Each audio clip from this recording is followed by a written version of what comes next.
I don't call myself a value investor anymore. I call myself a make money investor.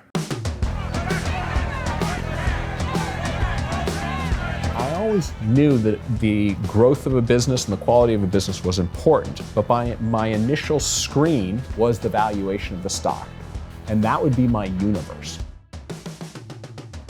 So to be a successful investor, you also have to understand all the ways in which your own mind, and every single human being, is prone to falling into these traps, so that then you can at least have a better than average chance of avoiding them. That's critical to investment success. If you've been following business news over the past 5 years, chances are you've heard about the proliferation of self-driving car technology. Everyone is pouring millions of dollars into research and development for these new machines. Electric vehicles and autonomous vehicles, separate technologies, but they're really being developed in tandem, and the next generation of cars have both of those features, is right at an S-curve inflection point upward. And so we've got 3 reports out, actually, naming 5 of our favorite stocks in the space. It has the potential to shake up certainly 2 of the world's largest industries, the energy industry and the automotive industry. There'll be huge benefits for humanity if we can reduce the number of auto accidents. More than 1 million people a year die worldwide, almost 40,000 in the United States in auto accidents, and many, many more suffer terrible injuries as a result. We're very excited about this. There'll be some huge winners, but also some industries that are going to go the way of the horse and buggy.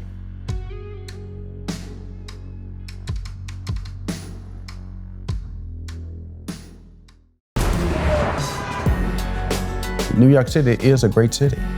Every block, every neighborhood is different. Such a powerful environment. It's a town, I think, where there's so much opportunity. There's also a lot of pressure. It says you either make it or we're going to go on to the next person. New York has a mystique that tends to draw the most talented people in the United States and indeed the world to it.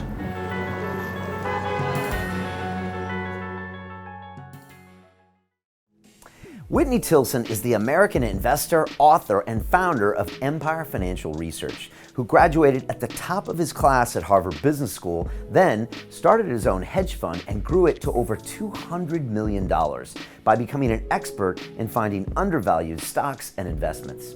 But the best part is that after this episode, we filmed an exclusive video about some exciting investment opportunities in the electric vehicle and autonomous driving space. Whitney has been called the prophet by CNBC because of his uncanny ability to predict the future with his investment advice. And our video will not be available on YouTube or anywhere else but the link below. So click on the link below or go to londonreal.tv/invest to watch our video and download your copy of this free report. Unfortunately, I've been limited to the number of people who can have access. So act now to get your free copy and take advantage of this incredible investment opportunity. And now I leave you with Whitney Tilson. Enjoy this incredible episode. This is London Real. I am Brian Rose. My guest today is Whitney Tilson, the American investor, author, and founder of Empire Financial Research.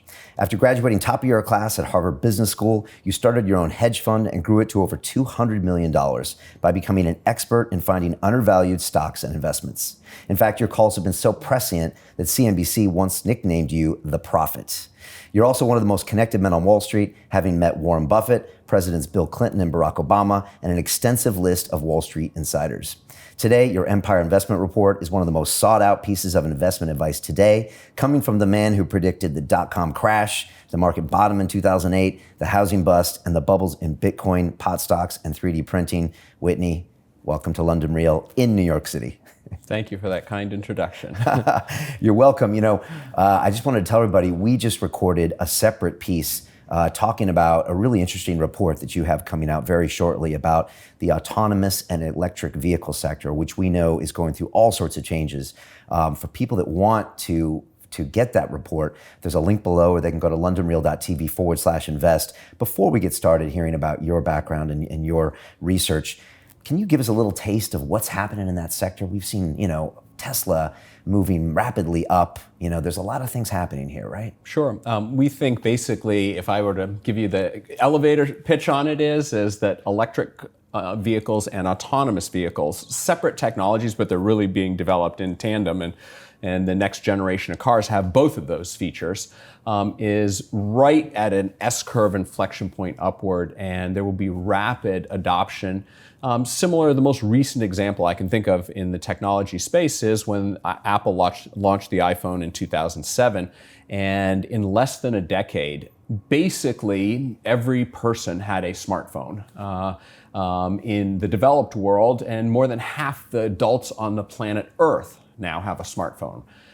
Go back and look at the curve on the adoption of the internet. And it just sort of poked along for a while, and then boom, it hit just almost a vertical inflection point. So, the human mind sort of process things linearly, but we think there's going to be an exponential growth and adoption curve here. Wow, and it's not the obvious stuff. Just because Tesla stocks tripled, you're saying don't get caught up in looking at the big headline stories, because there's lots of other businesses that are going to be affected by this change. That's right. Most investors are just drawn to Tesla, and the stock has been just incredibly volatile as a result, but we think there's safer ways to play it, and a little more off the beaten path companies and stocks that are going to benefit from this forecast that we have.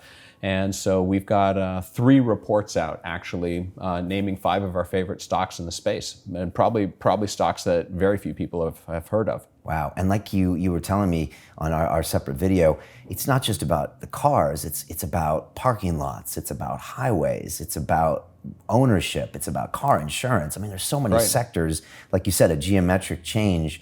It kind of throws everything off. And as humans, it's hard to really comprehend what's going to happen. Yeah, it has the potential to shake up certainly 2 of the world's largest industries, the energy industry and the automotive industry. But its ripple effects will be felt, in gas stations and auto lenders. There'll be huge benefits for humanity if we can reduce the number of auto accidents. More than 1 million people a year die worldwide, almost 40,000 in the United States in auto accidents, and many, many more suffer terrible injuries as a result. We're very excited about this. There'll be some huge winners, but also some industries that are going to go the way of the horse and buggy. Right. I always think of we used to buy flashlights, and now when the iPhone has the lamp on it, right, like how many industries did it just send to zero with that iPhone that took the place of all of those random devices you had in your house? So yeah, so many opportunities here. You said as well that most people use their car 4% of the time. Right, 96% of the time a car is just sitting there idle. And, for people who live in far-off rural areas, probably are still going to need to have their own cars. But for anyone, the vast majority of Americans and people in the developed world live in urban or suburban areas where, our grandchildren, or probably even my children, may look in wonderment, like, why did every single person have their own car that just sits there 96% of the time, when you can just pull up an app and a car will show up, an autonomous vehicle will show up. And this isn't pie in the sky stuff that might happen 10 years from now. Right now in Phoenix, Uber's got a setup. Google via Waymo has autonomous vehicles, and is actually, you can use an app and an autonomous vehicle will take you places. Now, it's what's called geofenced, meaning only certain routes in certain geographic areas. So it's not level 5 yet, but the vast majority of people are going between relatively fixed places, from their home to their work, from the airport to a downtown hotel. It doesn't happen overnight, but the pace at which this is happening is really incredibly exciting. Wow. And don't listen to everything Elon Musk says, because like you said, 6 months ago, he was predicting this stuff in a year. So it's not necessarily his time frame, but there's other time frames, and there's other companies besides Tesla that are going to be involved. His vision, I think, is correct, of a fleet of robo-taxis serving people who will no longer need cars. The time frame he laid out was completely delusional, but I think the consensus view, Elon Musk promised something in 6 months ago in a year, meaning 6 months from now, middle of 2020, let's say. He's quite a bit off on that, but I think the consensus view is 10 or 20 years out, and that's equally wrong. We're thinking, 3 to 5 years, autonomous vehicles become very common. Not complete level 5, in other words. They're not going to drive you out through a mountain pass on a dirt road or in the middle of a snowstorm, right? That's true level 5. But for large swaths of Americans in the majority of the trips they take, might well be in electric autonomous vehicles within 5 years. Wow. All right, this is super exciting. I wasn't in Tesla, so I feel like my portfolio is missing out right now. So I'm looking forward to this report. Again, link below, londonreal.tv/invest, so people can grab that. I was wondering if we could start and maybe just ask you, how do you look at the stock market? So many people look at the stock market, they're confused, they're scared, they see the headlines, they see the crashes, and they don't even know how to understand it. They don't know if they should have part of their portfolio in stocks. This is something you've looked at for, over 20 years. How do you start explaining this to people who aren't educated? And how do you look at it? How has that changed over time? Yeah. Well, I started out, I just had a general business background, went to Harvard and Harvard Business School, learned about businesses, but my parents were teachers. They met and married in the Peace Corps. And so I didn't grow up sitting around the dinner table talking about stocks or finance or investments. That wasn't, my parents didn't, I'm trying to think, the first 50 years of their lives, I don't think they owned a single stock. Only when I started getting into the business did they actually, start learning anything about it. So I came to it late. I was always interested in business. And I was very lucky. I was college buddies with Bill Ackman of Pershing Square, one of the best known, largest investors in the world. And he introduced me to Warren Buffett when I first started getting into investing. This was after college, even after business school. And he said, go read everything Warren Buffett's ever written, and that's all you need to know. You can stop right there. That's all you need to know about investing. And I would still generally echo that advice.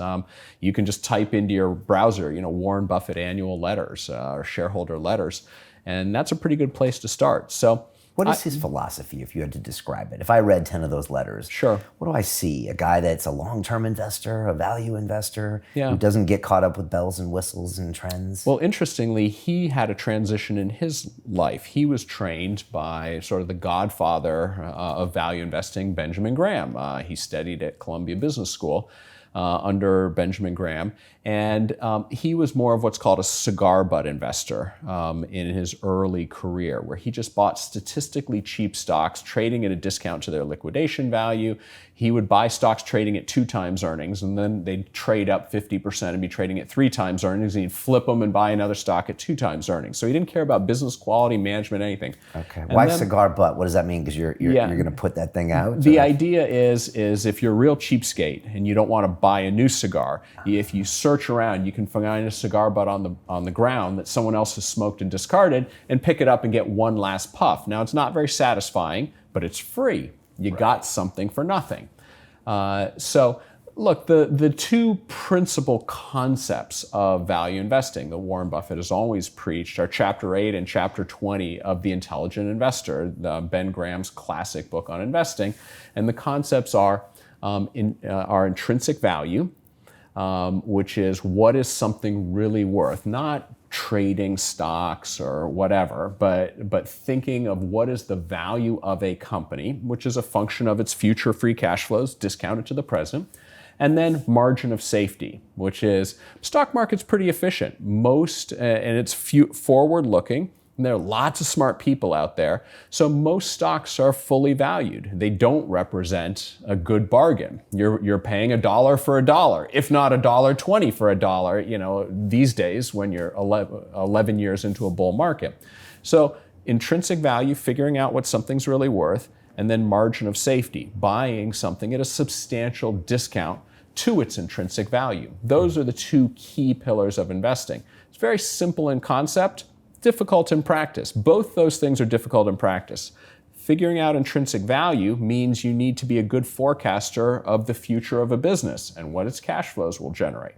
Once you know that, it's easy to value, but figuring out the future is always difficult. And then the second part is difficult emotionally, which is you want to make money quick. The stock's really moving, there's excitement, and so being patient and disciplined and waiting for the occasional situation, because it doesn't happen very often, when you can buy at a big discount, when there's a big margin of safety. So investing is super interesting. One of the reasons I love it is because of the challenge, both the intellectual challenge and the emotional challenge, which is equally important. Yeah, I mean, you can be your own worst enemy as a trader. You can make the decisions that are emotional based. I traded on Wall Street for about 10 years, and just getting your head around the stop loss and discipline, and it's a very difficult thing to do because your brain is logical and it's also emotional. Yeah, there's a whole study called behavioral finance or behavioral economics, and people like Thaler and Kahneman and Tversky and people have won Nobel Prizes for studying basically the concept here. Those are all fancy words for how human beings are irrational when it comes to money. And even Warren Buffett, the most rational investor and one of the most successful investors of all time, has fallen into some of these traps, and it's overconfidence and commitment bias and overweighting vivid recent evidence and anchoring, and so to be a successful investor, you also have to understand all the ways in which your own mind, and every single human being is prone to falling into these traps, how you can fall, what the traps are, and what are the ways that you can get sucked into those traps so that then you can at least have a better than average chance of avoiding them. That's critical to investment success. Would you say self-discipline is Warren's best trait? Charlie Munger's once asked, what explains Warren Buffett's success? And Charlie's his COO, right? Yes, CFO. he's not CFO, Partner. his vice chairman, Right, and okay. his long time, for the last 50 years, partner, Right. going back to the days when Buffett had the Buffett partnership and Munger had the Munger partnership. Interestingly, they've never lived in the same city. Munger lives in LA. Munger grew up in Omaha, but he's 7 years older than Buffett. So they didn't know each other growing up, but it was a small town. Buffett worked in Munger's grandfather's grocery store or something. There were some connections, and a mutual friend introduced them, though, when they were adults in their 30s. And they immediately hit it off and have been a sounding board for each other and partners in Berkshire Hathaway. Right. When Munger closed his Munger partnership in the early 70s, he basically threw his lot in with Warren Buffett. And Munger has a big ego, is a super smart guy. But he was also humble and smart enough to realize, as good as I am, and Munger had a good record as an investor running the Munger partnership, as good as I am, this guy's better. So he teamed up with Buffett in the early 70s, and Buffett's worth 50 plus billion, but Munger's a billionaire too. He's not complaining. So I'm sorry, I lost my train of thought. I think you were talking the about question. I think Munger had a point of view that you said. I don't know, that made him unique, and I'm not quite sure exactly what that was. Oh, what explains Warren Buffett's success? Yes. And one of Munger's favorite terms is Lollapalooza effects. To get super big, dramatic change or impact, it's never one cause or two causes. It's multiple things all working together to create Lollapalooza effects. So I would argue, for example, in our prediction about the rapid rise and adoption of electric vehicles and autonomous vehicles isn't due to one or two developments. It's due to a confluence of things all hitting at the same time. Technology, video technology, radar technology, GPS, big data, artificial intelligence, et cetera, et cetera, et cetera. The reduction in battery costs, all of those things come together. So in Buffett's case, Munger points to, his success is partly being super rational, as you pointed out. It's having a big ego, but also being super humble. And that's what's missing. Almost everybody in the investment field has a huge ego, almost definitionally. We're all type A we know that, personalities. Right. But the ones who are successful are the ones who also have the humility and self-awareness to say, you know what, maybe I made a mistake here. It's time to get out. You know what, somebody's making a lot of money over there trading cocoa bean futures. I don't know anything about cocoa beans, so I'm not going to invest over there, even if somebody else is making a lot of money doing it, right? So Warren Buffett was, as a as a teenager in high school, was the smartest kid in the class. And in his high school yearbook, he was most likely to succeed. So he had a good brain for this, but then he also got lucky. He got trained by Ben Graham. So you can see all these factors put together, but basically to become world-class at anything, hitting a tennis ball, playing the violin, being a brain surgeon, a fighter pilot, or a superior investor, you need the basic fundamental challenge is to get yourself on a super steep learning curve as early as possible and never ever get off it. And that's what's incredible about Buffett and Munger. In a couple of days, I'm going out to Munger's annual meeting out in Los Angeles for a small company he's the chairman of called Daily Journal. He's 96 years old. And he's still learning. He's still a voracious reader. Buffett is too. So, Buffett started young, maybe age 10, and here he is at age 88, or maybe just turned 89, and he's still on an incredibly steep learning curve. You don't see many human beings still getting better with age at the age these two guys are. Right, so that gives them the edge and allows them to take the wisdom but still keep learning, have the ego but stay humble. And that's what makes great investors, probably great human beings as well. You've been to 21 of the last annual meetings for Berkshire Hathaway in Omaha. What are those like? It's sort of it's a little bit hokey, it's a little bit cult-like, but Berkshire Hathaway and Buffett and Munger are such good people. They're so high integrity and they represent such good values that they tend to attract people like that. I discovered Buffett after I graduated from business school. It wasn't until I was in my late 20s that my friend Bill Ackman, told me about him. I'd sort of heard the name, but I'd never read his letters and so forth. So I started going out to the annual meeting, and I just found, my main reason in going was I had just started my own little hedge fund. I had $1 million under management, and I didn't have any experience or training in the industry. So I really wanted to learn so that I could make a lot of money. So it was very selfish. But I keep going back, even though they still now keep giving the same answers to the same questions after 21 years. This will be my 22nd consecutive year this May. It's partly to sort of recharge my sensible investing batteries because, you sit here in New York like I do, and there's just so much nonsense swirling around, everybody upgrading and downgrading and trading here, buying options there, whatever. And just going back to the source of wisdom that these guys have. So I would say that's one reason, the investing side.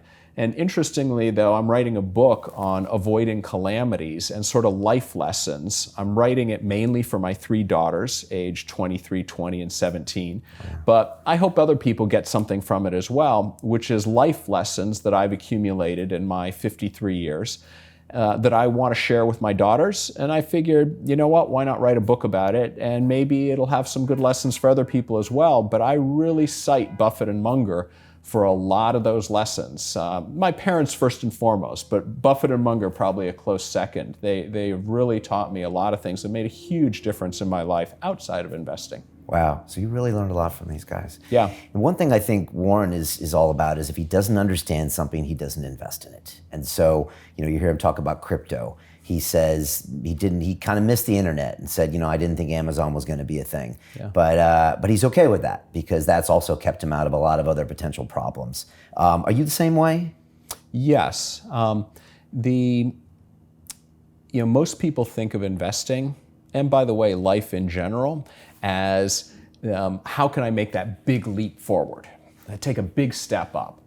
And what Buffett and Munger preaches, both in investing and in life, is actually once you have a roof over your head and your basic needs are taken care of, your main objective should be avoiding going back to avoiding calamities. And in fact, that's the title of my book that should be out in a few months. It's called "All I Want to Know Is Where I'm Going to Die, ... And it's a quote from Charlie Munger, quoting somebody else, I don't know who, but all I want to know is where I'm going to die so I never go there.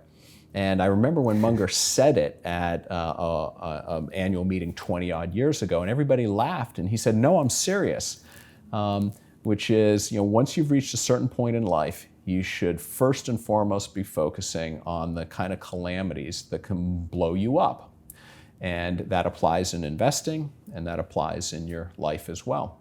So it's very powerful wisdom.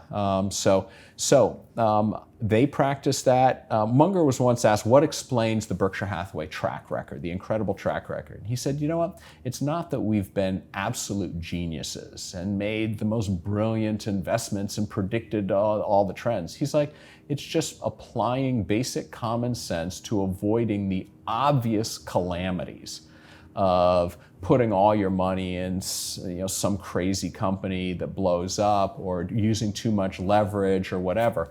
They almost never use options. They don't do short-term trading.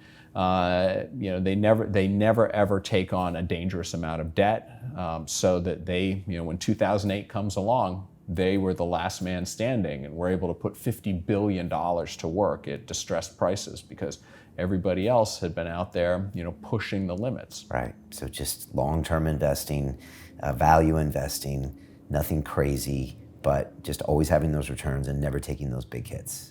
Yes, but what I will say though is, it's incredible to see guys this age making investments that they never would have made at the age of 78, that Buffett is making at the age of 88, something like Apple. So that's a technology company. And for years, he said, technology is all very exciting, but I can't predict it, so I won't invest in it. And he sort of had these blinders on. And I had those blinders as well. And so it just kills me, the incredible stocks I missed, companies that I was using their products. I was had one of the first iPhones. I was buying my books on Amazon back even before the company went public. That's how long ago it was.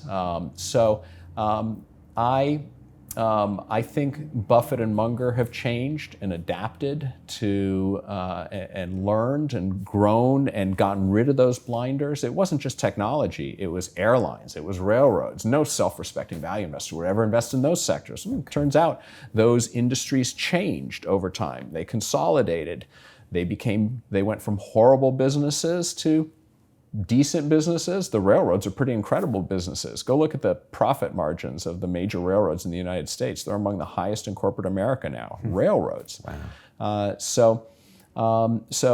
The key to investment success is also not putting your head in the sand and just sticking to what Ben Graham taught the better part of a century ago, but by always learning, keeping an open mind, and adapting to a new world while being very careful not to stray outside your circle of competence and get yourself into trouble. Right. How do you invest, and has that changed over time? And how could you tell people about it or educate them on that? Yeah, well, I used to just call myself a value investor. I pray in the church of Graham, Dodd, Buffett, and Munger, right? And that had sort of very clear things. But I would say the biggest mistake I made for the first almost 20 years of my career is I was really focused on valuation. That's what a value investor does. And growth investors just cared about growth, right? But I would argue that I don't call myself a value investor anymore. I call myself a make money investor, right? Because that's really the goal of investing. And by changing the terminology, I think it opens my mind up a little bit more, which is, if I were to summarize it, I would say I always knew that the growth of a business and the quality of a business was important, but my initial screen was the valuation of the stock. So I would cast a net out there for stocks trading at less than 10 times earnings, or a financial company trading at less than book value. And that would be my universe, maybe 100 companies. And then I would sift through those 100 statistically cheap stocks, and I would look for better businesses. And every once in a while I'd get lucky and I'd find a really high quality business that had just gotten trashed, like McDonald's in 2002 into early 2003. Stock went from 44 to 12. This was one of the most widely held stocks in America. It was down 80% or so. And so you could buy a world-class business at a statistically super cheap price. And I rode that up into the 60s for 6 years. It was one of the best investments in my early career. But when I look back, that was more of an outlier. It was very rare to find a world-class business that really got cheap on traditional valuation metrics. So I missed huge numbers of great companies. Today, I have the opposite approach, which is I cast a net out there looking for the 100 best businesses I can find. And then I search through them, trying to find stocks that aren't wildly overvalued, that might be somewhat undervalued, where I can get in at a price where I can look myself in the mirror and say, I'm just not, being crazy on the valuation. Because what I found is that over 5 years, 10 years, certainly longer than that, the return I earn as an investor is 80% determined on how the business performs, and only 20% on how cheap the stock was and how clever I was at getting in right at the bottom. Okay. So you're not worried as much about getting that real outlier. You want to invest in something that's a good, decent value and then grows as an intelligent business over time. Yes. Now, we talked about the electric vehicle and autonomous earlier. Obviously, you got the special report, link below, londonreal.tv/invest. That's kind of a new sector to look at. 10 years ago, you wouldn't have necessarily looked at that sector. Right. How do you adjust your mentality to look at something like that? And why did you change to where that was interesting to you? Yeah. Part of it is I guess I just got older and wiser. Part of it is underperforming. This long bull market got pretty frustrating. Trailing the market and having your investors think you suck focuses the mind, so that's the dilemma every investor faces. Of course, is change. Are you just responding to short-term external stimuli that can lead you in the wrong direction, or is it that you just need to expand and open your mind and so forth? So notice that when I talk about my enthusiasm for electric vehicles and autonomous vehicles, I'm not saying run out and buy the popular stock everybody else is buying, Tesla. I'm instead looking for things that are outside the radar screen of every random retail investor that's pumping up Tesla stocks. So you have to have a broad toolkit to be a successful investor. You need to understand strategy and marketing and competition, and you need to be able to read financial statements and calculate return on equity and return on assets and free cash flow. You need that kind of toolkit. You need to have experience in a lot of different industries. And you also need the emotional toolkit and understand all the behavioral finance stuff. And I think you need a growth investor's toolkit and you need a value investor's toolkit. And having been trained by Buffett and Munger early in my career, I really only had the value investor's toolkit. And the last 11 years, where value investing, traditional value investing, is vastly underperformed traditional growth investing, it was really underscored for me, hey, you better learn how to think like a growth investor as well as like a value investor. And people who can do both, who have a big toolkit, are the ones who are going to be most successful. Right. And when someone subscribes to your Empire Investment Report, what are the kind of things that you pass on to them? I think you said that you're not into necessarily stop losses. You're about holding on to winners and riding them for a long time. What are the kind of things that you do differently in your report? Yeah, well, basically what I try to do is take advantage of 2 decades of being in the hedge fund trenches. And I have a second book that's coming out. I'm parallel processing 2 books right now. Congratulations, that's hard. Not really, I didn't plan to have them end up at almost the same launch date, probably within a few months from now.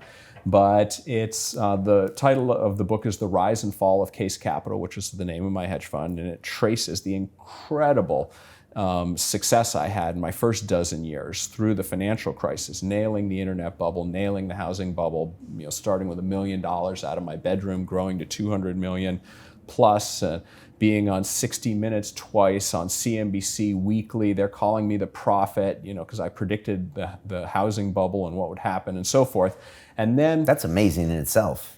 Yeah, it was a little bit of luck, but a lot of hard work, finding the right mentors, learning from the right people, starting with Buffett and Munger and having Bill Ackman as a college friend and sitting in on Joel Greenblatt's class at Columbia Business School and reading Seth Klarman's book, Margin of Safety, his classic, and so forth. So, it wasn't pure luck, but the old saying, the harder I work, the luckier I am. But then I sort of managed to mess it up post-financial crisis. The financial crisis was so traumatizing in many ways to me, and seeing stocks that I had been, buying at 10 go to 2 in a matter of months, and I sort of hung in there, and they all came roaring back. But I kept seeing another crisis around the corner, so I got very defensive. And so, look, anyone who has owned mostly traditional value stocks, who's had cash and who's had a short book, has underperformed significantly in the last decade or so. And there's a lot of those people. A lot of people have been predicting crashes for the last 4 or 5 years. We've never seen a bull market last this long. When we thought unemployment wouldn't go lower, now it's gone lower. Right. So like you said, it's a strange time. A lot of people were traumatized, whether they knew it or not. That's the thing about trauma, is you don't even know you have it, right? You kind of, pass it over in your mind. And so you're saying that everyone was kind of waiting for that to happen when the stock market just kept going. Right. So it was only when I closed my hedge fund at the end of 2017, really in frustration. I felt like I'd lost my mojo and had, I hadn't lost my investors' money, but I had underperformed a bull market for sure. And after 12 years of crushing the market, I tripled my investors' money in a flat market, my first dozen years or so. It was very frustrating, and I didn't feel. I guess I sort of felt like Buffett did back in 1970 or so. Like I couldn't figure out the market, and it was only after I closed my fund that I realized how much weight it had sort of been on my shoulders, but also it made me realize that I had these blinders on, and I had sort of dug in my heels and just said, this whole market's a bubble, and I'm just going to sit here with a ton of cash, a big short book and all. And that was completely the wrong way to play it. So now, rather than, after sort of sitting out for a while and teaching a bunch of investing seminars for a year and a bunch of young investors, all the lessons I'd learned over the years, I decided to team up with my old friend Porter Stansberry at Stansberry Research and create this new business, Empire Financial Research, and our first newsletter, the Empire Investment Report, where I can take all the learnings and being in the hedge fund trenches, but also the benefit of being out of the hedge fund trenches and having a little perspective and actually writing a book about my whole career as a hedge fund manager. And that I don't feel like I don't have that weight on my shoulders. I don't have the blinders on. I can pick and choose from both the traditional value and traditional growth investing.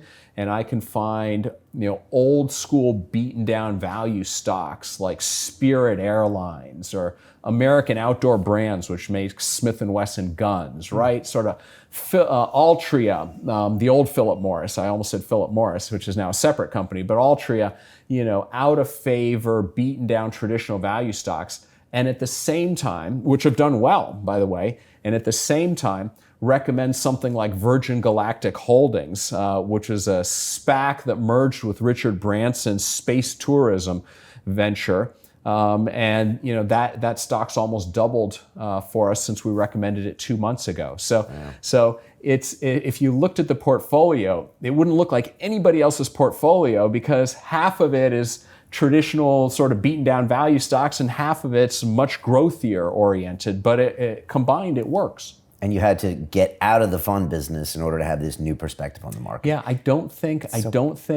look back and wish, wouldn't it have been nice to keep 50 million under management, which I still had despite years of underperformance. But the problem is if I hadn't actually returned the money and taken some time off, I don't think I would be nearly as good an investor as I am today. Right. That's fantastic. All right, again, links below if people want to find out more about the report and to get that from you. What about this bull market? How do you look at it now? I mean, have you ever seen a bull market this long in your lifetime? Well, keep in mind, I grew up and first started learning about investing in the mighty bull market from 82 to 2000. It was an 18-year bull market. Now, I think there was, some period in there where the market dipped a little. So technically speaking, the one we're in right now is the longest bull market. But actually, I would argue that was a much longer bull market.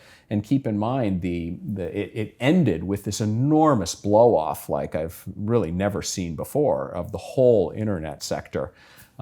It was insane. And keep in mind that anything outside the internet sector, like Berkshire Hathaway stock, got cut almost in half in the first year that I was out there running money in 1999, when the Nasdaq, I think, was up 86% that year. So my take on the current market is first and foremost, I generally have learned a lesson that absent absolute extremes, it's just best not to have an opinion on the market. Okay. And I don't think we're at an extreme frothy point. There have been pockets, and I've made some big calls where particular sectors, the 3D printing sector, Bitcoin when it hit 20,000 for a day in December of 17, the cannabis sector when in September of 18 when Tilray hit 300 for a few minutes. I made some big calls in some particular areas, but those to short those or get out of those. The bubble was too high. Yeah, exactly. But across the board, when I look at the 100 biggest stocks that probably comprise 80% of the value of the S&P 500, the world's largest index, stock market index, I don't see huge overvaluation. Things are definitely at the high end of historical valuation ranges, but I'm not seeing a gigantic bubble that I think is likely to burst. So mostly, I just don't have an opinion on it, and I've certainly experienced an 18-year bull market. We're 11 years into this bull market, so there's nothing historical or mathematical or chronological that tells me this bull market has to end sometime soon. The U.S. economy is pretty darn healthy, and the kinds of things that really blow up markets or economies generally isn't on the stock side, it's on the debt side. The world's debt markets are something like 5 times larger than the world's combined market cap on the equity side. And by the way, equity investors are accustomed to, they don't like it when their stocks go down, but they're accustomed to some volatility there. Debt investors want to get paid. And if they worry, and not just about the interest rate they're getting, but if they start to worry about their principal getting impaired and taking big losses, that's what freezes up the world. That's what happened in 2008 and 2009. And I don't see that happening. I mean, there's a lot of hidden debt over in China. Japan's probably over leveraged. Europe still hasn't cleaned up its banks. But I don't see anything like, I really got a strong feeling, and I went super public, and I ended up getting on 60 Minutes, predicting how bad the last financial crisis was going to be, because I could see all of the fraud and the leverage and the off-balance sheet stuff that most investors weren't aware of. And when that all started to go bad, everyone got blindsided and panicked. And there was a panic. There was a run on the bank, essentially, that only the deep pockets of the U.S. government, just pouring unlimited money into the financial system, was able to stabilize things, right? I don't see any analogy today where we're like on a trigger, a knife edge that could tip us into something calamitous. It's really interesting. You look at the debt markets. I mean, I was in the fixed income business for many, many years. And like you said, we always expect our principal. It's like how many basis points you get on it. And when that starts happening, when the principal becomes in question, then you're looking at big problems, potentially globally for sure. To continue watching the rest of the episode for free, visit our website, londonreal.tv, or click the link in the description below.